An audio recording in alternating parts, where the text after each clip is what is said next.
Okay. All right. So today is Friday, and it is June 30th, and we are going to begin our today's discussion, starting out talking about this week's assignments. You guys have a few things due this evening, and I want to kind of go over some of the things I'm noticing that some of you might need to work on or might be concerned about. And then we'll take some questions, and then we'll talk a little bit about what you guys are going to be doing for next week, okay? So we're going to start out in this week's module, which would be Module 2, Unit 2. Okay, so most of you have already submitted your assignments, and many of them look great so far, but we're just going to kind of talk a little bit about some things to be careful about, some things I'm noticing.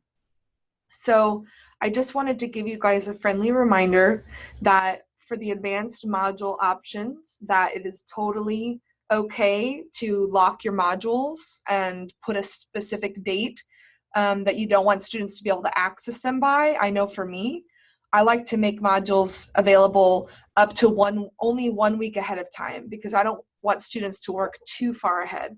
And then just another reminder that if you do decide to make prerequisites and you assign a specific module as a prerequisite for another module, just keep in mind that if a student doesn't submit all the assignments in that prerequisite module, they won't be able to move on in the course.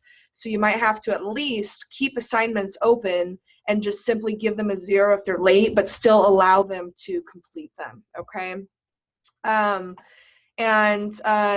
Not many of you have experimented too much with images and multimedia, but eventually when you guys are creating your content pages, you can put in images, you can put in videos, embed videos, okay?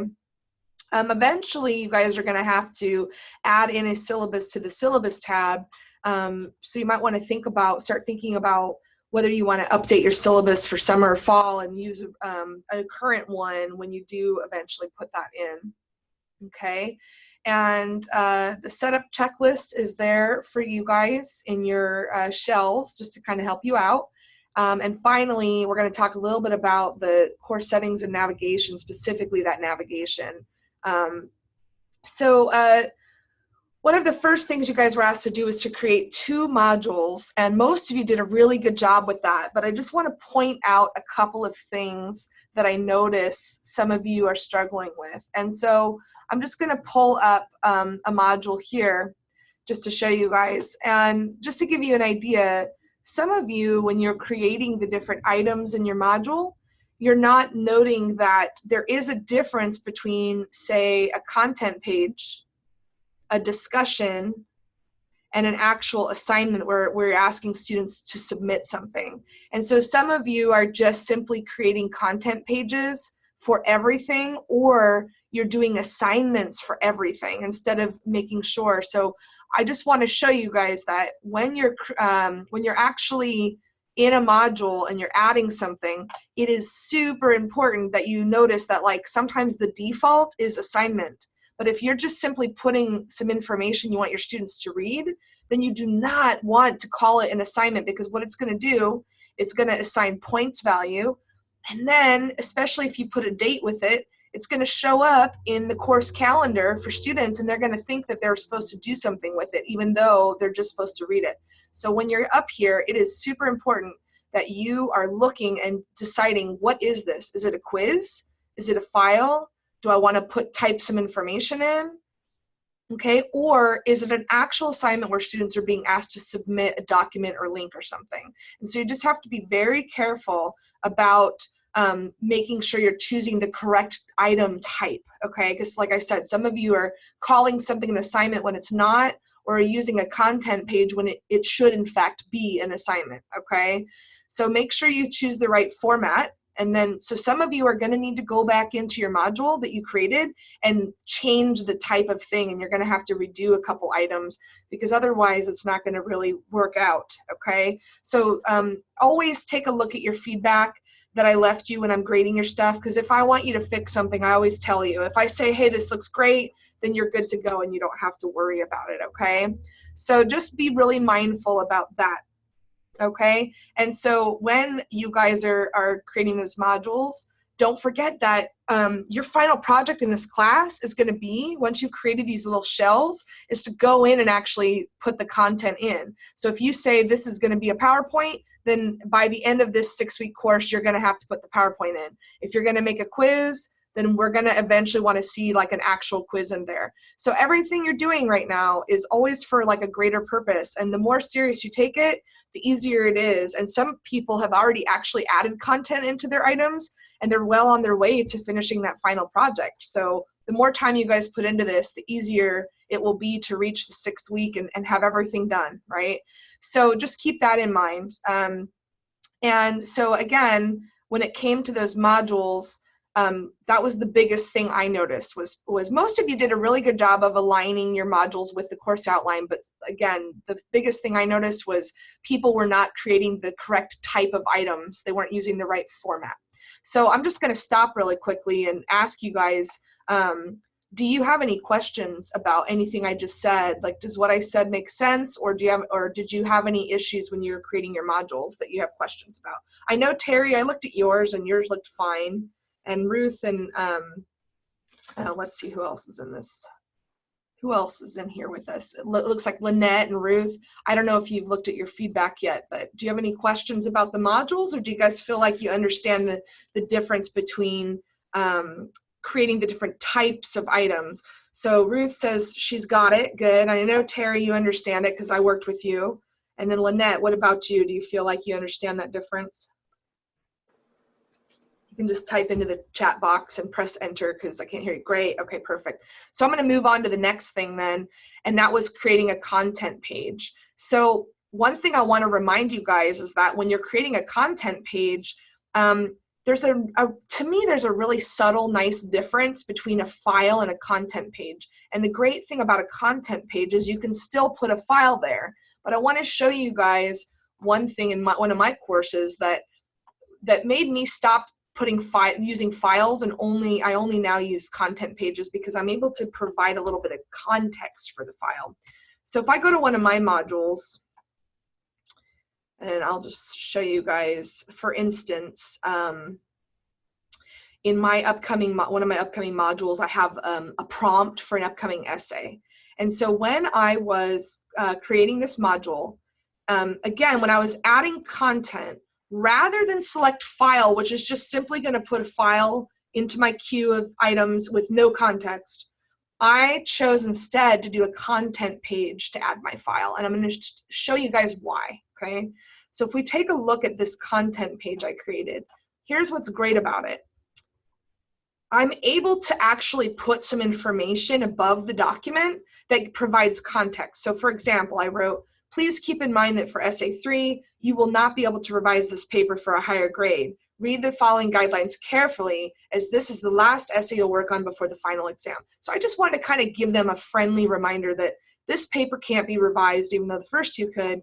And if I just put this file in by itself, I can't put this part here. And then here's the best part. In addition to the actual document link that students could click on if they really wanted to download it, because I used a content page, I'm also allowed to do this option where, see how the document is automatically appearing in a preview format, and the students, it's embedded within Canvas.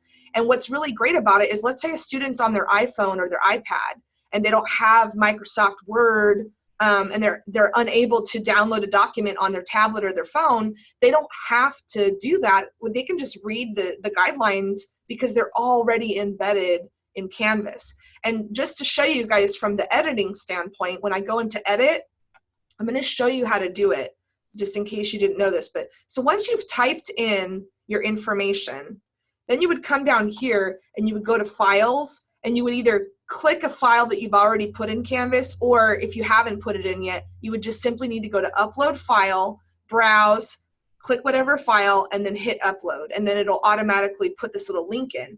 And in order to do the little preview I showed you, you simply highlight this link here, you go up to the chain link right here, and you make sure that you check this box right here that says auto open the inline preview for this link. And when you do that, that's what allows it to give that cool preview mode and embeds the document. It doesn't just put the link here, it shows the students the document without them having to download it. And that's really great for students. It helps them be much more successful when they have to look at your stuff, okay? So I just want to ask you guys, do you have any questions about that, about what I just showed you?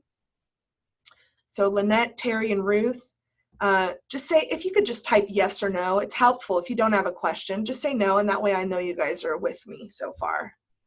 So any questions about that?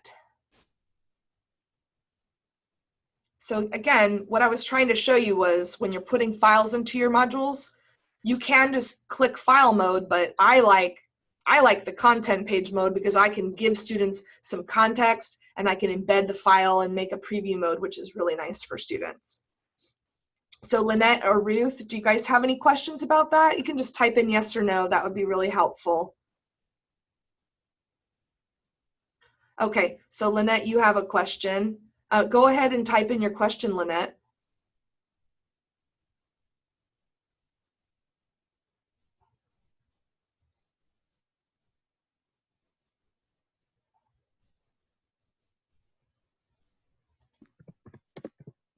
Here, Lynette, I unmuted you. Since there's only 3 of you, go ahead and just say your question. I'm sorry, I was so slow there. Hey, no, don't worry about it.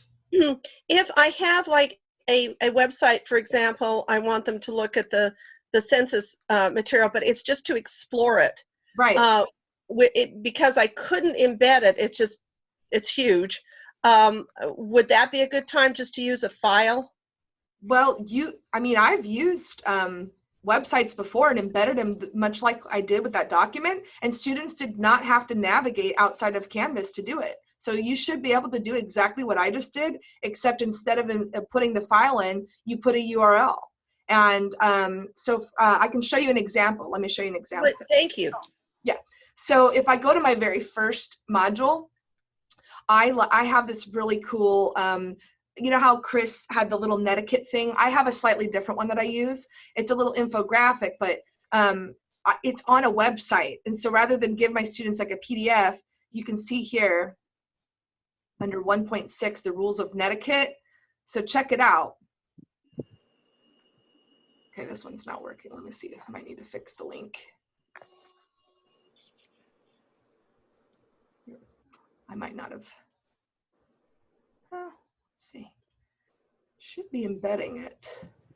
Well, maybe with the link, you might have to do it from the link page because for some reason this one's not previewing it. And I know I've done it before. Let me see. It could be. I'll just play. It's something I could just play with too, and see if play with it, and then you can always view it in student mode to see what they're seeing. But I'm wondering. Right. I'm wondering about that. I know I've done it before. I know I have because I've given them other websites. Oh, let me see. I can show you one other thing. Let me check out one more thing. Modules. I have a plagiarism tutorial that I send them to. Let me see if I can find that. 2.1. Well, it looks like, okay, so it looks like with a URL, if I do a content page, it looks like it's not showing the link. So you might have to actually do a link by itself if you want the preview mode to happen. Because I noticed when you click on this one, it's not giving me that option it did with the Microsoft Word document where it's allowing me to give a preview. Okay. So let's see, let me try something. So Sarah, is that using an external link? You know, because I noticed on the pull down. Right.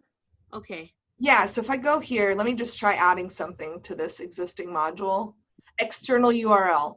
So I'm going to do like, SDSU has a really cool plagiarism tutorial that I make my students go take, and then they come back to a Canvas and take a quiz on it because it's just so, thorough that I don't want to waste my time creating something that they've already made that's really nice. So let me try let me see what happens when okay, so when I'm doing an external URL, see how it says load in a new tab?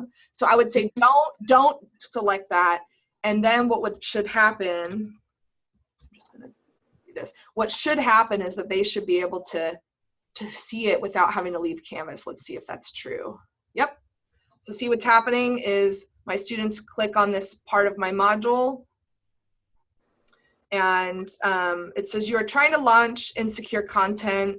Some browsers may prevent this content from loading. So sometimes Google Chrome works better. And so you might just want to like check it out and see if, and if it's having a problem loading, like if they're not able to load it, they should still at least be able to click on it and it will take them to the link, which is not any different than what I did before, which is that I simply put the link in the content page. So either way, you can, it's up to you which one you want to try.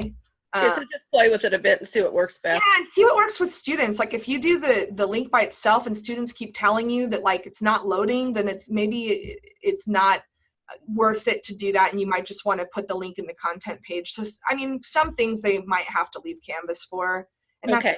But just play around with it and see if what works for you. Good. Thank you. Yeah, no problem. Okay. And then I'm going to mute you guys when I do my main talking, just because yesterday I was doing a live lecture with my students, and sometimes the feedback from me talking and going into your computer and coming back out will cause like a high-pitched sound. So the next time you have a question that's not easy to type, just let me know and I'll unmute you guys again, okay? Because like I said, there's only 3 of you, so it's really easy. It's a lot easier for me to just mute you guys and unmute you as we need, okay? Yeah. So, all right, so you guys are muted again. Okay, so the next thing that I wanted to talk about from this week's stuff, there's a couple more quick things. And one of them is, let's see here. So we talked about modules. Oh, and then I already just showed you guys how to create a content page and how you can still embed files within that content page. You can embed a video, you can embed pictures, whatever you want to do. And then you guys were supposed to choose a home page, right? So remember that the first thing you have to do is go to your Pages tab. And this is just a friendly reminder that just because something's grayed out for your students doesn't mean that you can't access it. So once you've gone here to the Pages section and you've created you can view all pages, right? What you pretty much have to do is you have to go through and you have to assign one of the pages as the front page. And once you've done that, then you would go home and you would say, choose a home page and say, go ahead and do that front page. And that's how you create the home page. But again, you have to create the page before you assign it to be the home thing. Some people prefer to have like the course feed as their home page with like the opening thing here. You know, you have different options of what you can do. And again, one of the things you guys learned how to do this week was optionally creating the little buttons within your page that will take students to some common things that they might want to find, like the syllabus page or the modules entry point. Okay, and then the last thing that from this week that really needs reiterating is this. When it comes to navigation made easy, we talked about this before, but Chris and I are really stressing the importance of not having all of these tabs open for students, because then, especially when there's repetition, they're just going to feel overwhelmed. The fewer options they have to click on, the easier their lives are. So obviously, we have a home page, which usually will link them up to the modules. And then you also definitely want the modules tab to be the main point of entry. You definitely want the syllabus tab available, because that is where not only the document of your syllabus is, but remember, every time that you create an assignment, it automatically builds into this living course outline, this course calendar that students can actually check out. And that is, I find that no matter how much I stress to students that they need to download my syllabus and use the course outline, the course calendar as a checklist, they still always rely on this one to make sure that they've done the things they need to do. This is what they all use. And so obviously the syllabus tab is super important.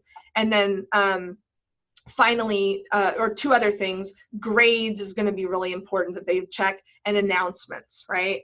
And so the way that you can set this up is just to make sure that you go into settings for the individual course, and then you go to navigation, and then this is where you decide. Like, you'll have a bunch of stuff up here, and then you'll need to like go to each individual one and tell it to disable. And then you can also move things. You can reorder things, but you're going to want to disable things like, you know, like the quizzes page. Many people don't, if they make a quiz disappear by the due date, then there's really no reason for students to be able to go back and view quizzes later if the content is gone, right? One tab that some people like to keep up here is discussions, but I don't actually keep it, because again, each week has a discussion, and once it's done, students can't really go back in to submit anyway. So if they really wanted to go back and find something, I would prefer that they just go through the module page, and then they can simply scroll back through previous things if they really want to. And because I use that numbering convention, it makes it easy. So if a student said, Sarah, I'm having a problem with 2.9, I know exactly where to go to look for the problem. Or if they say, Sarah, I can't find the television articles we read last week, I can just tell them 2.6, and then they can go back and find it a lot easier.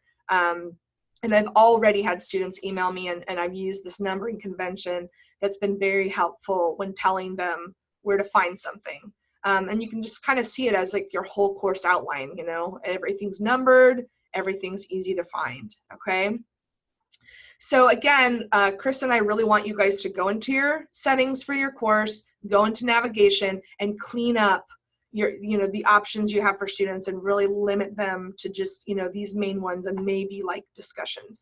If there's an exception for your course and you're like, look, with the way my course is set up, I have to have them be able to go into quizzes, you know, that's fine. I mean, it's your class, and at the end of the day, you know, you're in control of what students see. But we're just trying to think about students in multiple classes, and how the fewer options they have to navigate, the easier it is, and there's more consistency among professors. And professors who have all the options open for students, that's going to confuse students, and they're not going to, you know, if they have to always enter the course through modules to get to their work, that just keeps things very consistent for them on a week-to-week basis, okay? So I hope that that makes sense to you guys too. And so again, if you have any questions or concerns, feel free to type into the text box at this point before I move on to the next thing. So Lynette says, I created the buttons and navigation cleanup, but the green check mark never, oh yes, Lynette, I got your message, and Chris was out of town. I was waiting for him to come back to ask him about that, because I'm actually not sure why your check marks never went through. So I was gonna send him a message today to ask him to respond to that. So I promise you it's on my checklist of things to do, but I don't know why that's happening. Let's see, it's 2.7 and 2.8. Let me just see if I can, let me see if there's anything in this module that might indicate why that's happening. Let's see. I see that 2.7 is not an assignment. 2.7 was probably just a reading, so there wouldn't be anything to check unless, it looks like he doesn't have it in here as a requirement. So I bet you that's why it didn't check off. See how it's missing? So that one might have needed like a mark is done, and that might have just been an oversight. So at least now we know why. That's why. So it wasn't anything you were doing wrong. It's just not on the requirements. So it's good to know that stuff. Okay. So the other thing that you guys learned about, like I said, was how to create the page buttons. And it's optional, but it looks neat and students like it. You have the quiz. And then, of course, there was a little discussion on course creation tools that you guys did. So before I move on to what we're doing for next week, are there any, I'm going to open up, I'm going to unmute you guys so we can maybe have a little bit of a discussion here. But when it comes to any of the things that you guys were doing for this week, anything that any issues you ran into, anything you want to talk about when it came to modules or anything? There was something regarding the student view, and I never did find that. Oh, okay, I'll show you. Great question. Okay, so you have to do it within an individual course. You can't do it from like your dashboard. So when you're at your dashboard, the first thing you have to do is choose a course to go into. So if I were to go into our Canvas course that we're working with, once I'm there, then I have to go to settings, and then up here on the right, can you guys see this? Can you see what I see? No. Oh, I'm sorry. Let me know. If you can't see what I see, definitely let me know. Let me see. I need to do a new share. Here we go. Yeah, I can see it. Can you see it now? Can you see the Canvas page? Yes. Okay. So can you see my mouse moving around right now? Yes. Okay, perfect. So see where I'm clicking where it says student view? That's what you click on. And again, you have to be inside a specific course to view that specific course in student view. And now as a student, I can only see what the students see. And that's helpful. That way you're like, oh, wait, why isn't that showing up? I thought I published it. You know what I mean? And again, I did not see student view, and I don't know if it's behind where the attendees are posted. Did you see where I just showed you where to find it? Did you see what I just showed you, Terry, or do you need me to do it again? I did not see it. I was trying to find your arrow point. Okay, can you just follow the screen with me right now? Okay. Okay. Your dashboard. Okay, dashboard, and then you click on a specific course. You can't. Teaching course. You guys can't do student view from this course because this is my course. I'm the teacher and you're the student. Does that make sense? So the only one you should be able to do student view right now is in your sandbox, okay? So if you were to try to do student view from this one, you would never be able to do it. So once you're in your sandbox, then you click on settings over on the left here, okay? Once you click on settings, then it's up here on the right-hand top. Student view. Okay, now I have my student pictures on the right-hand side, and so I can't see what you are pointing. I think our pictures from the video is blocking it. Yeah. But we know it's on the right-hand Isn't there a side. way to move those pictures up to the top? What pictures? Of us Of the students. in this course right now. Oh. Yes. I mean, I don't have they're not up on my end. Is there a way for you to move them, or do you not have control over your own screen? Okay, I just moved them with my finger. Okay. Okay, now I see student view. Okay, thank you. Got it? Okay, perfect. Sorry, I didn't know what you guys were talking about with the pictures. Okay, so now you're able to find it. That's good. And again, once you click student view, you're able to see what students can see, and you're able to navigate the modules the way students navigate them. That if you haven't done something yet, you're not going to be able to move on, in that module. So, and then you can reset student. That way, if you had the student practice taking a quiz, you can like reset the scores and stuff. So, okay, good question, Terry. I'm glad we were able to resolve that. Anybody else have a question about anything you were noticing when you were doing your work for this week? Nope. Nope. Okay. Good. So as of this morning, you're now able to access Unit 3, and even though you have until next Friday, a week from today, to do all this stuff, you're able to go in there now if you'd like. And so I'm just going to kind of travel through and take you guys through what we're doing. In my opinion, this week's stuff is not as time consuming as last week's. I think the creation of the module is definitely takes a little bit of work. And so this one, I think you guys are going to like it because now you're just going to go within the module and you're going to add some content to those little things you created. So can you guys, are you with me right now? Can you see Unit 3 showing up on your end? Yes. Perfect. Yeah, yes. Okay, great. So Unit 3, just to give you an overview, there's some information here, and we're going to go through, and I'll just kind of walk you guys through it. Eventually, there'll be a Canvas meeting posted here.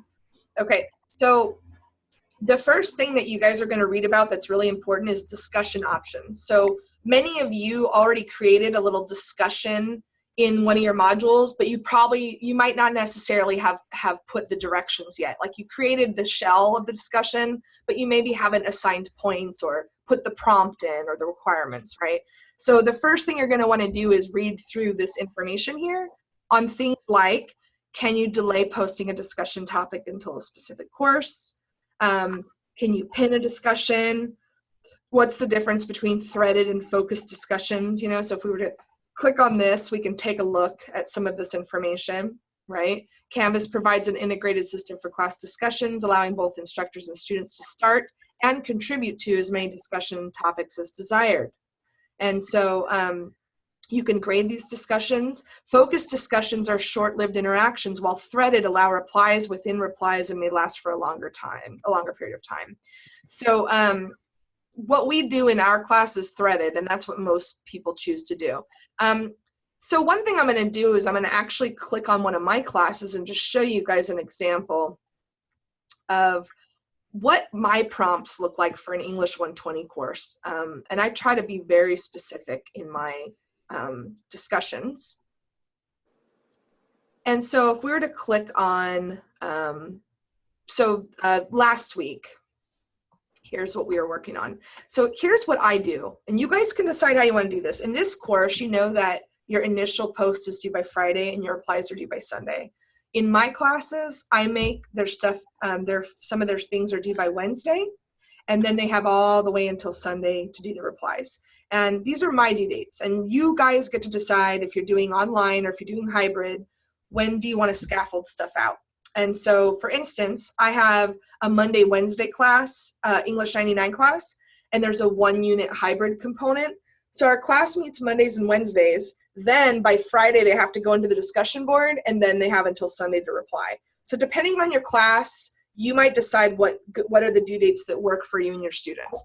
But what I recommend that you do, 2 things. Number 1, I would really avoid putting specific dates in anything in your modules, because if you did a really good job on a class and you thought, hey, I just want to transfer this class over to the fall, and what's really great about Canvas is it updates all your dates for you. But if you guys type in like due by Wednesday, June 27th, then in the fall you're going to have to go in and you're going to have to manually edit every single item of your module. So I recommend never putting dates in anything, because then you can't recycle stuff easily. So, you know, for me, students have the course calendar option under the syllabus tab, and they have a syllabus I gave them with all the dates. And they should be using that as a checklist. They should be highlighting everything as they do it.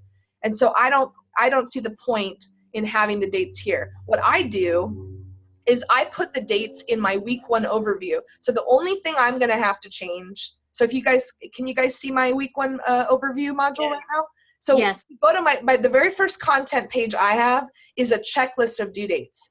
So notice how this is the one place where I do have the specific dates. That way, if they entered the wrong module, they're going to know right away, oh, wait, this is June 14th and it's only June 8th. I'm ahead of time, right? So when I go for the fall, if I want to modify this course, the only thing I have to do at this point is go in, and for each module, I just have to change the due dates on that very first content page only, right? And that's it. Because if I do dates on everything, specific dates in the directions, man, what a nightmare. You're going to have to recreate your classes every semester, and you shouldn't really have to be doing that. Do you know what I mean? Mm-hmm. So, and then the other... It's a great hint. Yeah, what? It's a great suggestion. Yeah, definitely. I mean, I think when you start getting good at this, you realize like that you can recycle stuff and make your life a little bit easier. You know, as an online instructor, that's one. I mean, I think being an online instructor is really challenging, but the one place it's not is like if I'm teaching 2 sections, I can copy course content, and in that sense, the prep work is actually not as bad as 2 in-person classes. You know what I mean? And so there's some shortcuts that can make your life a little bit easier. But then some people like me, I also change things a lot, and so sometimes I change things. Even, you know, I fix things that aren't broken because I'm a perfectionist. So I wish I was better at just saying, hey, this is pretty good. Let's relax for a few semesters before we change it. But I always change my stuff. So, but don't put the dates. But what I do is I do remind them in the directions that there are scaffolded due dates, because otherwise students are like, oh, I thought I had until Sunday to do everything, you know, and it's like, no, you have to get in there by Wednesday the first time. So the first thing I recommend is, when is your initial due date? So in our class, it's Friday, right? In my class that I teach, it's Wednesday. So when you are going in to create the discussion, what you have to do is you have to put due date Wednesday. Because if I put Sunday here, and in my when my students go to the syllabus page, what they will ultimately see is that they have until Sunday to do discussion 1, right? And then that led to some confusion for my students. They were submitting things late and telling me, but I didn't know that I had to do it by Wednesday. So you have to put the first due date as the due date. And then all you have to do is say, okay, yes, it's due by Wednesday, but it's open until Sunday. So that technically, as long as they get their first submission by the 21st, if they go back in between the 21st and 25th to reply, when I go to grade their stuff in the grade book, it will not say that it was late.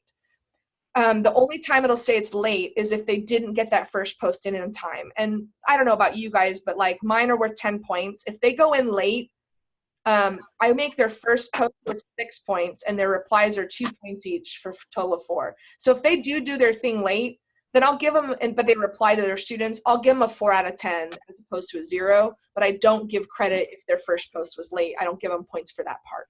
So you can decide how you want to, like, you know, do it. And then of course, once you've created it, you can also go in and you can create a rubric, which will make your life easier. So I'll show you the rubric. Normally, if there wasn't a rubric yet, when I click up here, there'll be an option that'll say create a rubric or select a rubric. I've already created one, so I'm going to show you what I do that just makes it really easy. So mine is just 6 and 4. So it's like part 1, answers the initial discussion prompt fully and on time, includes and meets the word count requirement, post is respectful, and mostly free of grammatical errors. Now, if they, you know, if it's late, they just get a 0 on this part.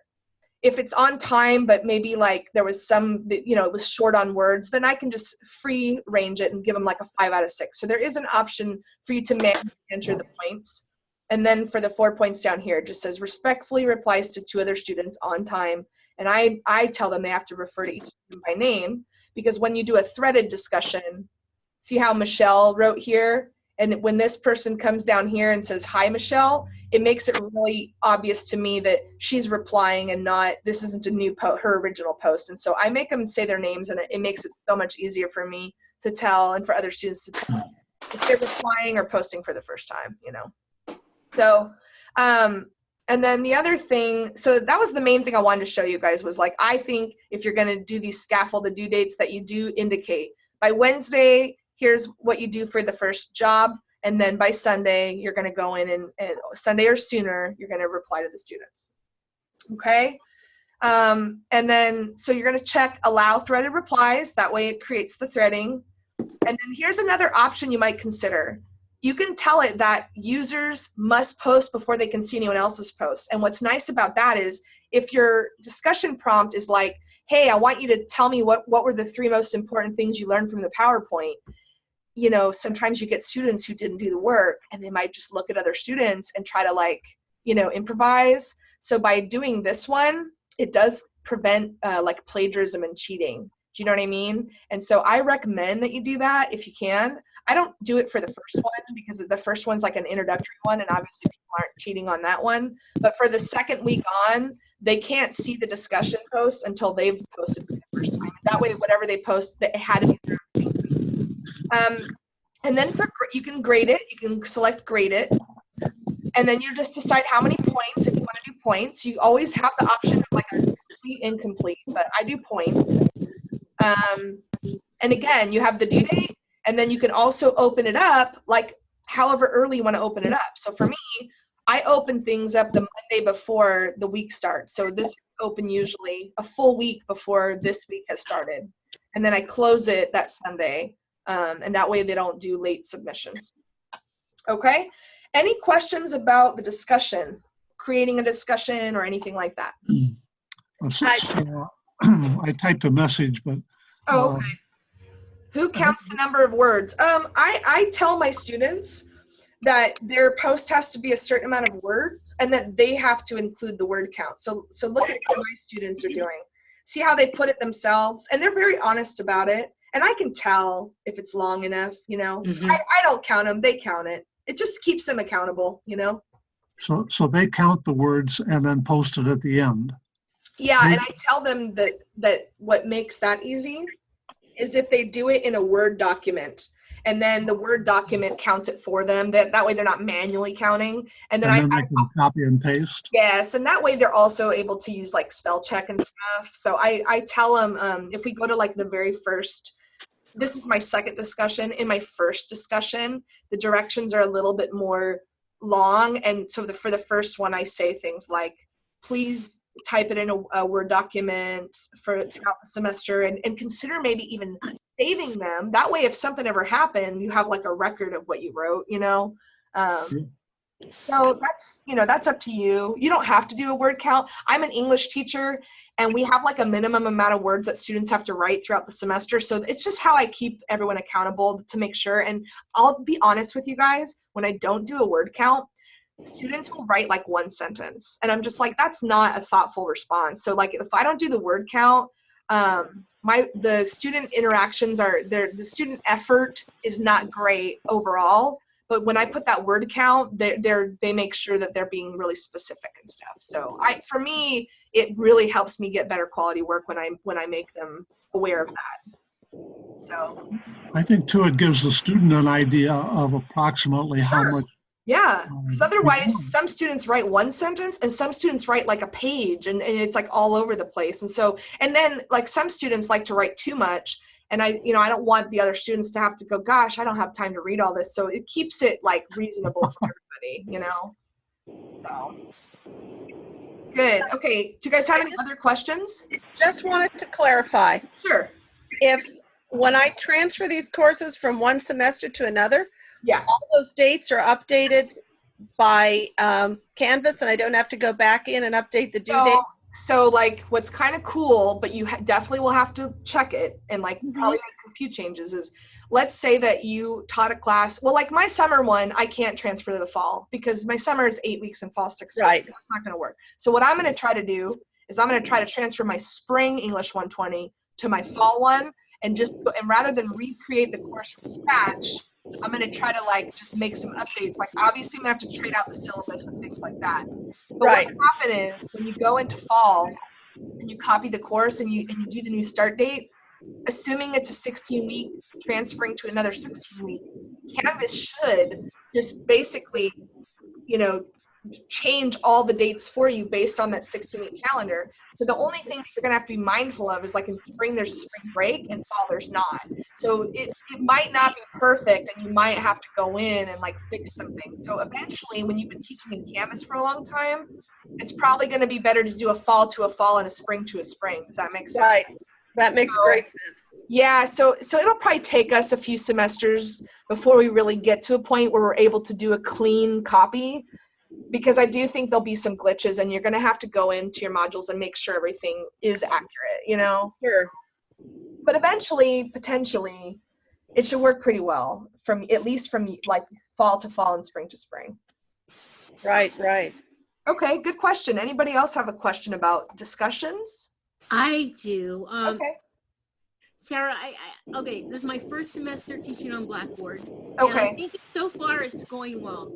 I do have some students, I ask them to write, I do word count, and, I'll have them write a 500-word discussion. And what I find is that there are some who are really extremely good at writing, and then there are others that just ramble, and it's like, they just ramble for the sake of getting words on the paper, but there's no substance. Yeah. I mean, what do you do with somebody, some students like that? Because it's like, did you read the book? And I hate to say it, but I do put in my feedback that I'm going to be honest, and I'll say that you haven't read the book. I don't know. So one thing I would recommend is, like, obviously the more specific your directions are, the better. Let me show you an example of a different one that might help you with this, that might help you prevent those types of responses. Let's see. I like lost my internet. Hold on. What did I do with my screen here? Okay. Can you guys see? Can you see my my Canvas discussion 2.8 again? Yes. Okay. So let me show you a different one from last semester. Oh wait, actually no, I have a good one for this one. Let's see. Okay, so I'm going to go into discussions. I'm going to show. So 2 ways you can combat that I've learned as an English teacher is obviously the more specific your discussion prompt is, the more the less room there is for people to mess up. And then there's also the rubric where you can be accountable and say, like, you know, does the post demonstrate competence or comprehension of the materials? And then you could always go in there and say, you know you met the word count, but I don't get the sense you understand this. So that's a place where you could always take points away, especially in the beginning of the semester. It might really teach them to step up their game. But let me show you this one that I did for just this week. My students had to read an introduction to rhetorical analysis PowerPoint and packet, and their essay 2 guidelines, which is how to do a rhetorical analysis essay. So it was 3 documents, right? A PowerPoint and 2 Word documents that they had to read. And then look at the directions of my post. Be sure you've reviewed all 3 of these before responding. Reply in 100 words. And then it says here, discuss the 2 to 3 most important things you took away from each of the 3 documents. You must put the info in your own words. Simply do not copy and paste concepts from the document into this post. Also, be clear when indicating which information came from what source. You might consider labeling your points by document title. And then I can show you here. So look at this post. I'm just by looking at this one, I'm kind of okay. I'm not really seeing it. Like, now here we go. Look at this one. This is what I'm looking for. This student clearly read. Like, look at how specific that this is the kind of post that I'm trying to get. You know. And so what I'll do for someone like this is I'll read through it. And if it's clear he read, fine. But if it's not, I will not give him 10. I'll give him like an 8, and I'll say, you know, you really didn't give me 2 clear points from each document, showing me that you read it. And so when I'm grading the rubrics, again, even though my rubric has a very specific categories, I'm always allowed to go in and assign whatever points out of 6 points I want. Like, I can give them a 4 or a 3, and then I can put a comment and tell them why. And then usually when I do that, then they like improve for the next time. It helps them understand, like, okay, I need to try a little harder. It just depends on what you're looking for, but I hope that helps. Oh, definitely does. Okay, cool.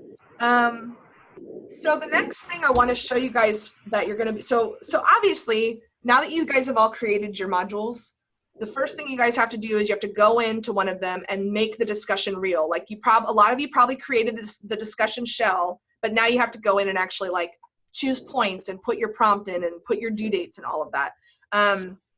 The other thing you have to do is you have to create a calendar item. And this is actually kind of tricky. So I really want to walk you guys through this one. And what's kind of great is, in my opinion, the discussion is a great place to do what I'm about to teach you. So I told you guys that when a student clicks on your syllabus tab, what'll happen, what they'll see is all of the due dates for any assignments that you've created. So the second you create a discussion or a quiz and you assign a due date to it, it's going to automatically populate it into this little course summary for students, which is great. However, here's the one thing that doesn't populate.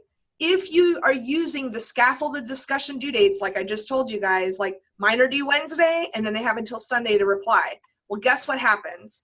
It'll show them that on Wednesday, so I'm going to bring you guys into my course so I can show you exactly what I'm talking about.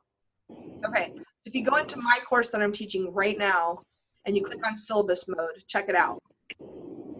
So check out what happens. Every Wednesday, you guys see my course? You guys see? Yes. Yeah, okay. Every Wednesday, look, it'll say discussion 1, and then look at the following Wednesday. Discussion 2, right? But eventually you're going to notice that, like, check out Sunday, July 9th. All that's due, if students look at this, they see that all that's due is essay number 2. And it does not automatically tell them that you have to go back in and reply to 2 other students. So my discussion due dates are Wednesdays, but there's not a reminder in the calendar to come back Sunday. And that's because you can only assign 1 due date to an assignment, right? So here's what you can do, because students complained to me about this. They were like, well, I didn't know I had to go back in Sunday because when I looked here, it didn't say I had to do anything. And even though, of course, my response was, okay, I told you in the syllabus, I told you in the weekly checklist that you had to go back by Sunday. I told you in 11 different places, but it doesn't matter because if it's not here, they will not do it. You know what I mean? So check out Sunday, July 2nd. Replies to students due, discussion 3. Mm-hmm. I had to go in and manually put that in there. And it's good that I did, because now students can see it and they can't try to say, well, I didn't know, I had to go in, you know? So what I recommend you do for create a calendar item is maybe create that scaffolded due date for your discussion. That's a great way to prove that you understand what we mean. So what you have to do, so here's something really important, you guys. Do you see on your left hand, see on the left hand side where I'm pointing, where it says calendar right here? Yes. That is not where you put the information, because what this is it's my Sarah Martin's calendar. If I put something manually here, students are not going to see it. It's my calendar, personal teacher. What you have to do, just like student mode, is you have to go into the specific course to get to that specific course calendar. So I'm going to show you guys right now how to do this, okay? So I'm going to go into my course, and for you guys, it'd be your sandbox. Then I have to go to settings. Then I am able to go up here and find this course calendar on the right-hand side. Can you guys see that? Yes. Okay. So once I click on it, this is only for English 120, section 9715. It's not going to work for anything else, okay? It's not going to work for any other class, is what I'm saying. So you can see on Sundays how I've had to manually put in these little, by the way, don't forget about the discussion replies. So when I want to go into July 9th, which right now, as of right now, there's not something there, I simply click on the date, July 9th, click, and it's going to bring this up. So you have a couple options. You can go in and manually enter one every week, or you can just do it and tell it to repeat it for you. So I'll show you both options. So here's what I type in. Replies to students due. I'm doing a manual one each week so that I can link them up to the specific discussion. So I have to do it every week. You don't have to if you don't want to. So notice how I actually put in like discussion 4. So I can't repeat this one, otherwise it's going to say every Sunday discussion 4, right? So here's what I do. If I want it to be due on Sunday, then I actually just put this 11:59 p.m. to 11:59 p.m. on Sunday, and that way it shows up to them as it's due on 11:59 p.m. But if you put like starting at 12 a.m. here, it's going to tell them that they only have until 12 a.m. I don't know why, it's kind of confusing, but just put 11:59 p.m. on these two places. And then what you can do is you can go to more options. And if you were going to do a new one each week, you can actually manually type in a link for them. Discussion number 4, replies to other students due by 11:59 p.m. Then what I could do is I could even do this. I could go into my discussions tab, right click it, find the discussion for discussion, grab the URL, and then link it up. That way students have something to click on if they're not sure where discussion 4 is. Okay? But if you don't want to repeat it every Sunday, then you could always, if you want to have it repeat automatically, and instead of putting discussion 4 here, you could just say replies, discussion replies to students due, and you could keep it generic. Do you know what I'm saying? You could take off the discussion number, and then you would just hit repeat, and it would repeat it every Sunday for you. So that's going to be your choice, what you decide, whether you want to do it manually. But if you just create it, it'll populate every Sunday for the rest of the semester, which is kind of nice for you guys. So if you were to do that, and then you were to click here, oops. So what you would do is then you would just give me the URL to your course calendar, and that's how what you would submit in our course for me to be able to see that you created something. You're going to create like one on the fly. And what you can also do is when you go back to that course, you're able to now see from the syllabus tab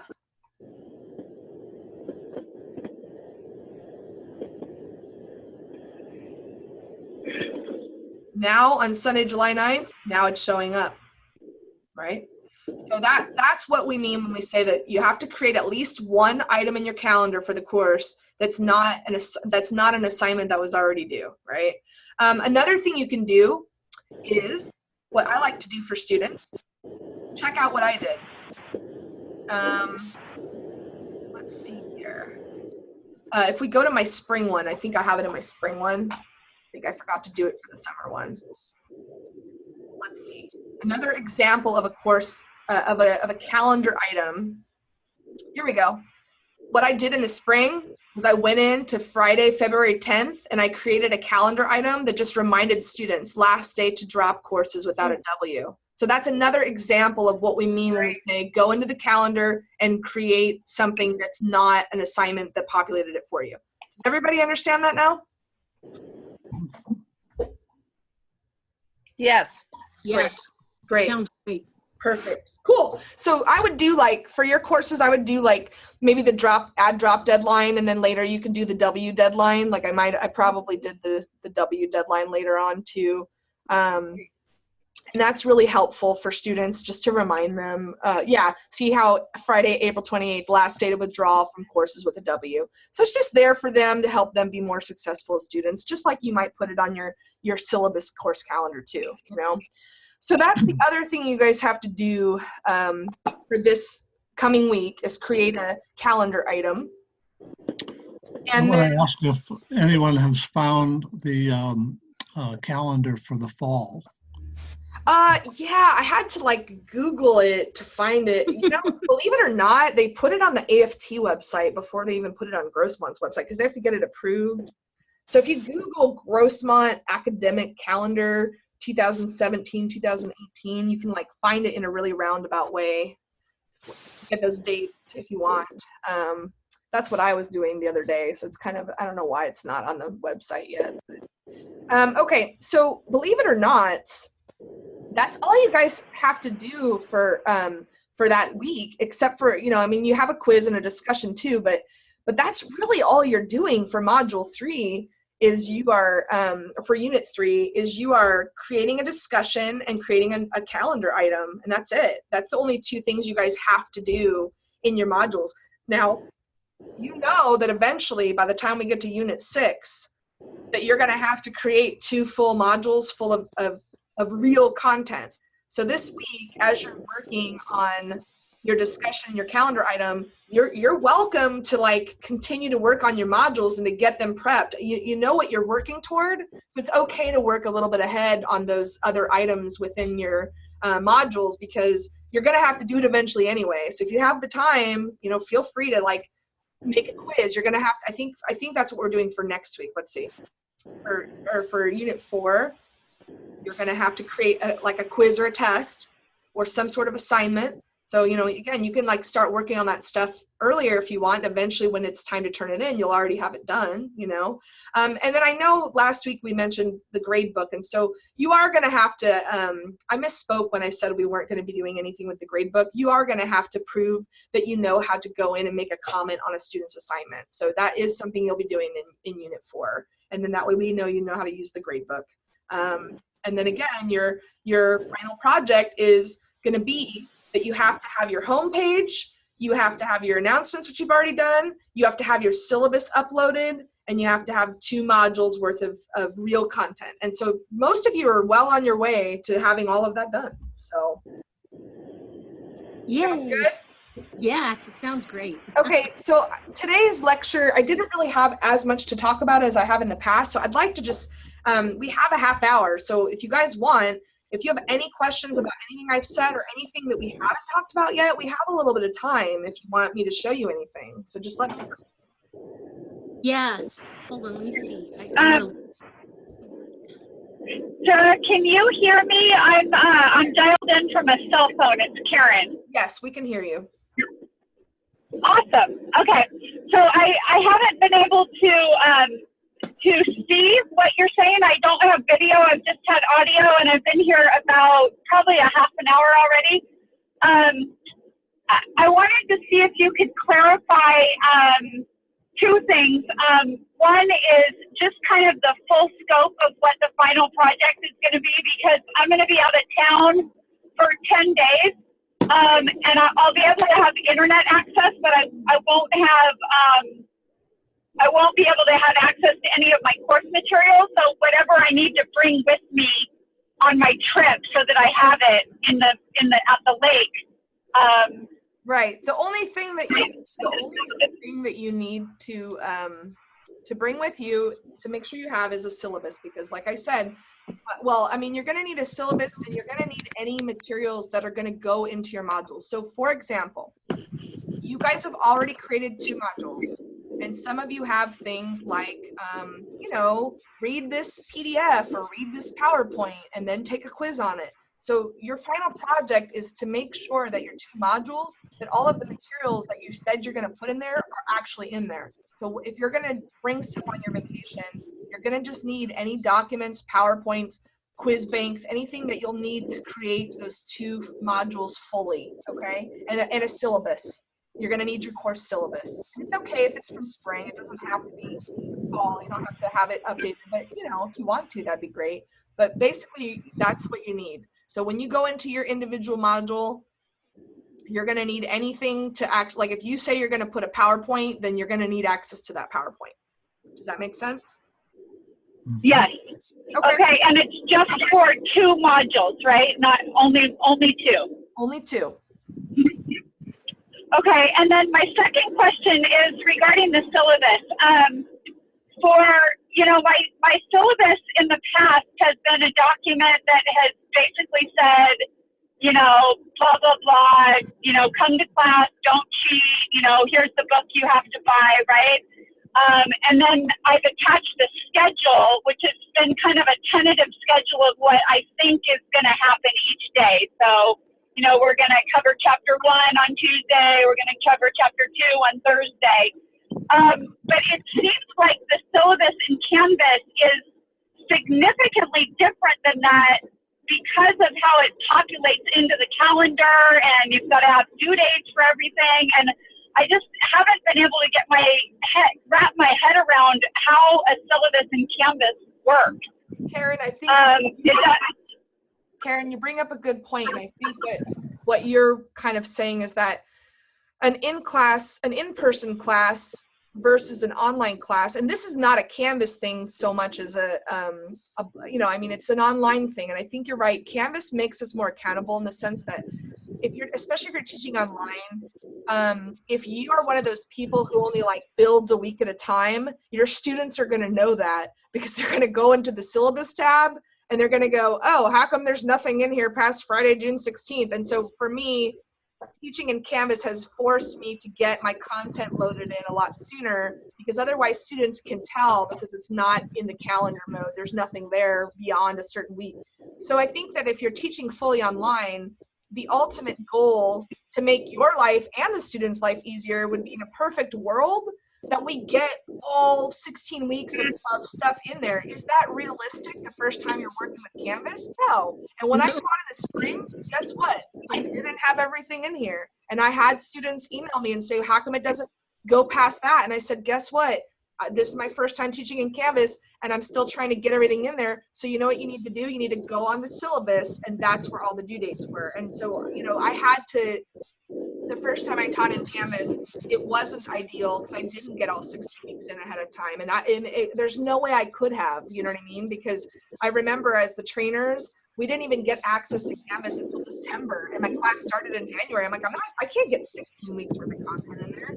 So eventually you're going to want to do that, but it's okay if the first time you teach there, you don't have everything in the first day of class. Like my personal goal for my summer 8-week class was, can I get at least 2 modules of my 8 before the first day? And I really don't have the kind of expectations on myself for a 16-week course that I necessarily need to get everything in there. If you can, great. It would make our lives easier, but it's okay if you're not. I don't think that you should be in trouble if you're not, you don't have everything.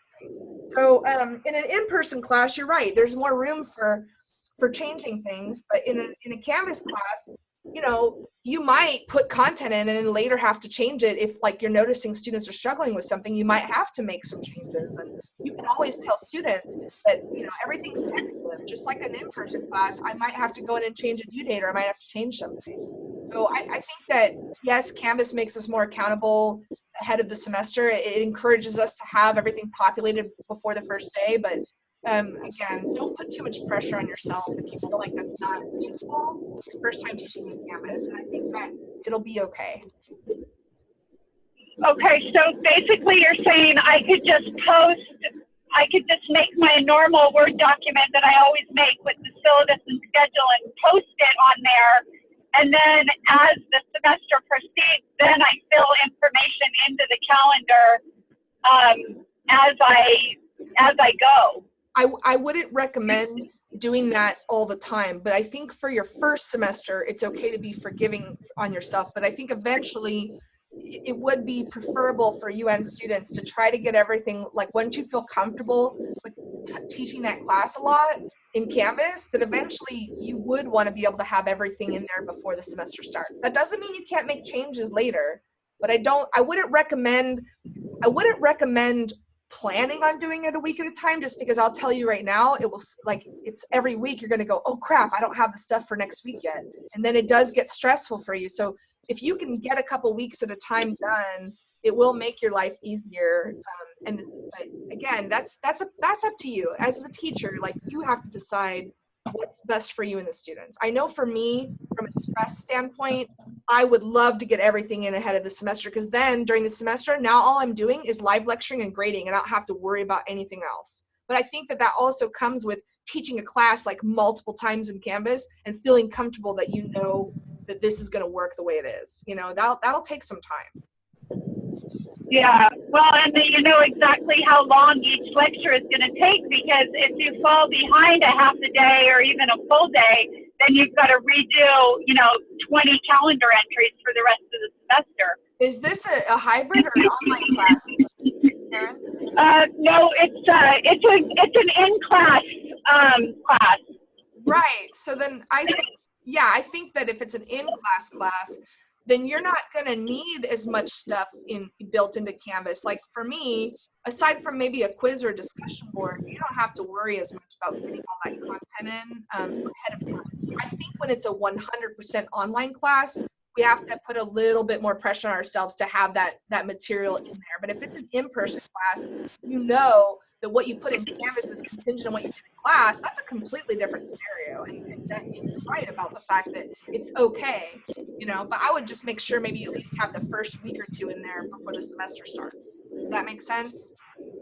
Yeah, totally. Okay, Ruth has a question. Go ahead, Ruth. Yes.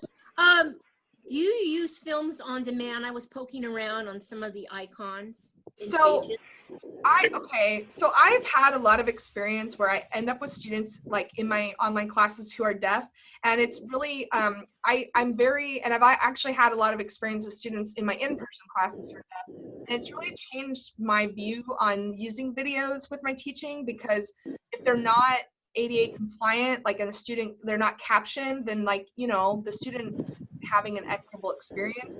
So for me, I don't put videos on my Canvas course unless I know it's captioned. So for an example, I'll do like a how to MLA format your works cited page I found in YouTube.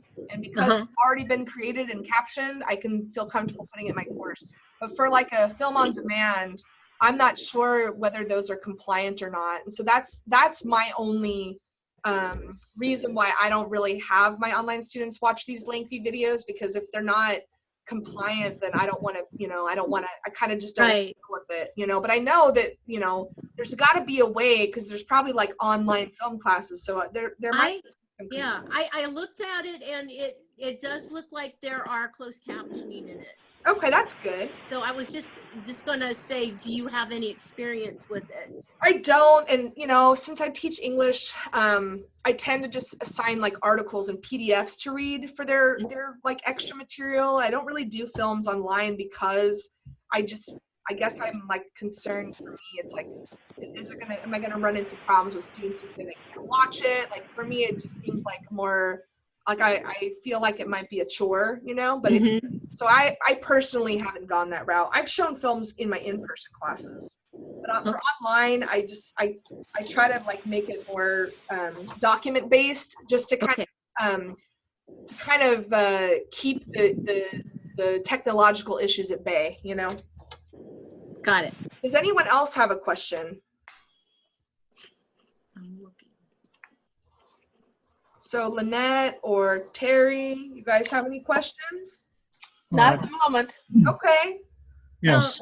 Are we going to be able to transfer our work that we're doing now into an actual course for next semester? Absolutely. And that's why we're being a little, that's why some of you I've told you, like, can you resubmit this? Because I want you to do it in a real way that you could, you know what I mean? And so that's the dream, you know? And I've had a few people who've done more than 2 modules for that reason. Like, they're already just going for it, you know? And again, the more work you guys put into it, the more likely it will make sense that you could just literally copy it into a real shell for fall or spring, whenever you decide to start using Canvas.